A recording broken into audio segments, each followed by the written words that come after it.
कसंही आयोजन असणार आणि कुठे कुठे सभा होणार तुमच्या? वाशिम, बुलढाणा एकूण आम्ही 45 दिवसाची शेतकरी हक्क परिषद आहे.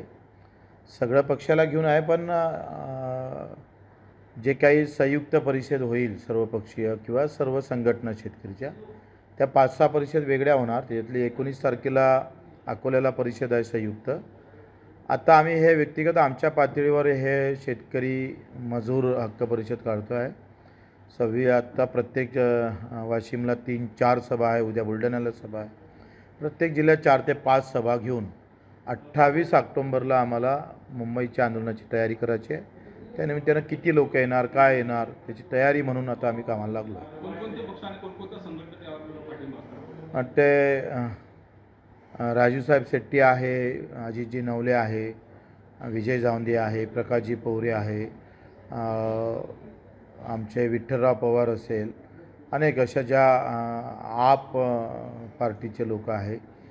अशा विविध संघटनेनं जो एकत्रित होऊन एक कार्यक्रम बनवला आहे. संयुक्त शेतकरी संघटना पण आहे. या यात्रेचा मागचा नेमका काय उद्देश? 28ची तयारी करतो आहे ऑक्टोंबर. शेतकरी कर्जमाफी, शेतकऱ्याचा हमी भाव. आता कापसावर 11% आयात कर होता, तो हटवला. ट्रम्पची जे मागणी होती ते भारत सरकारनं पूर्ण केलेली आहे. आता 11% आयात कर काढल्याबरोबर आता भारतामध्ये किमान कापूस येण्याची शक्यता नाकारता येत नाही, गाठी येण्याची नाकारता येत नाही. त्याच्यामुळे कापसाचे भाव, सोयाबीनचे भाव, तुरीले भावच भेटणार नाही. मार्केटमध्ये हमी भावापर्यंत तुरी आणि सोयाबीन आणि कापूस जाणारच नाही. आणि त्याच्यामुळं सरकारनं आता हमी घेतली पाहिजे का पूर्ण सगळा FAQ असू दे का कुठलाही कापूस, तूर आणि सोयाबीन हे जे पिकं आहे हे आम्ही पूर्णपणे खरेदी करणार आहोत. त्याचे खरं तर घोषणा केली पाहिजे सरकारने. तसा विषय काही फार लहान नाही आहे, मोठे विषय आहे. किमान बजेटमध्ये 30-40 हजार कोटी रुपये खर्च करावं लागेल. त्याच्यानं त्याला जबरदस्त रेटा शेतकरी म्हणून आम्ही जेव्हा जागं होईल. आज अजितदादा बोलले का उधळपट्टी कशी करणार आहे, म्हणजे त्यांचं म्हणणं आहे का शेतकरी हे उधळपट्टी करतात, म्हणजे कर्जमाफी करणं म्हणजे उधळपट्टी आहे. मग उधळपट्टी तुमची शक्तिपीठाला उधळपट्टी नाही आहे, इतर कामामध्ये तुम्ही उधळपट्टी करत नाही. दादा बोलताना बिलकुल कुठल्याही शेतकऱ्याचं भय भीती न ठेवता उद्या शेतकरी रिॲक्शनमध्ये येईन काय अशा प्रकारचा अजितदादा पवार कुठलाही विचार न करता बोलल्या जातं, हे फार चुकीचं आहे. माझं त्यांना हे म्हणणं आहे का तुम्ही सरकारची उधळपट्टी काढणार ना आम्ही, तर आम्ही पाहतो आहे का त्या उधळपट्टीमध्ये मोजता तुम्हाला प्रॉब्लेम होईल. तुम्ही शेतकऱ्याच्या कर्जमाफी करणं म्हणजे उधळपट्टी आहे. ते म्हणतात का आम्ही जे कर्ज भरतात त्याचं काय करा ना माफ, त्यालाही पैसे द्या तेवढे. का दिलेली दाखवत नाही तुम्ही आणि उलट नाव ठेवताय.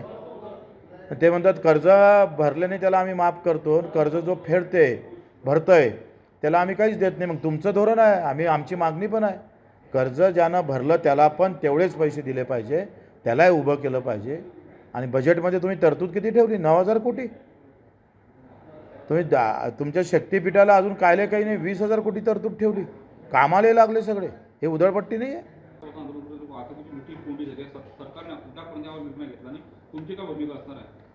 सरकारनं राजकीय खेळी करू नये कोणाहीसोबत. हे फक्त राजकारण जर करत असेल तर ते चुकीचं आहे. माझं काय म्हणणं आहे का या राज्यामध्ये जो काही समाजामध्ये जी काही एकोपा होता तो व्यवस्थित त्याला तोडण्याचं काम सरकार सध्या करत आहे. ते व्यवस्थित करत आहे. तुम्हाला माहीत आहे का भाजपाचा अजेंडा राहिला, जेवढे मुस्लिम लोक रस्त्यावर येईल तेवढे हिंदू जागृत करणार.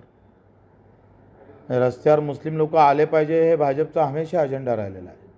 आणि ते मुद्दामून रस्त्यावर आणण्यासाठी पण खूप प्रयत्न भाजपनं हमेशा केलेला आहे. म्हणजे देशातली एकोपा जो आहे तो कुठल्याही पद्धतीनं एकोपा तोडून आपली राजकीय पोळी, म्हणजे ते काय म्हणतं ना का राजकारणासाठी काही पण कुठेही पण आणि कसंही पण तुम्ही एकमेकाला हाना मारी काही करा, पण आमचं राजकारण सरळ झालं पाहिजे ह्या भूमिकेत काही प्रयत्न चालू आहे. ते खऱ्या अर्थानं फार घातक ठरणार आहे, या राज्यासाठी घातक ठरणार आहे आणि ते होऊ नये. आता isakal.com आहे देशातील नंबर 1 ची मराठी न्यूज वेबसाईट. प्रत्येक अपडेटसाठी isakal.com ला नक्की भेट द्या.